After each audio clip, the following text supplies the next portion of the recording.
Oŋŋa neeni gena jyetki Yaccu nin on be nonanka.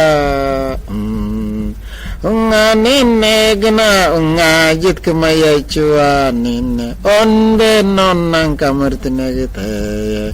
Awara Yaccu jedi mati oŋŋa neeni. Awara Yaccu jedi ma ne. Awara Yaccu jedi mati oŋŋa neeni. Awara Yaccu jedi mati oŋŋa neeni. Oŋŋa neeni gena yom nyona tlan on be nonanka murtinegte.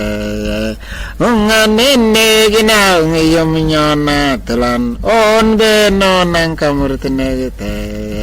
Awara Yaccu jedi mati oŋŋa neeni. Awara Yaccu jedi mati oŋŋa neeni. Awara Yaccu jedi mati oŋŋa neeni. Awara Yaccu jedi mati oŋŋa neeni. Oŋŋa neeni ken juang yitkin dole yo ekin balaji Yaccu. Oŋŋa neeni ken juang yitkin dole yo ekin balaji Yaccu. Awara Yaccu jedi mati oŋŋa neeni. Awara Yaccu jedi ma. Awara Yaccu jedi mati oŋŋa neeni. Awara Yaccu jedi ma. Ona on keliye ke yuar nonne eke balati udikayite. Ona on keliye ke yuar nonne eke balati udikayite.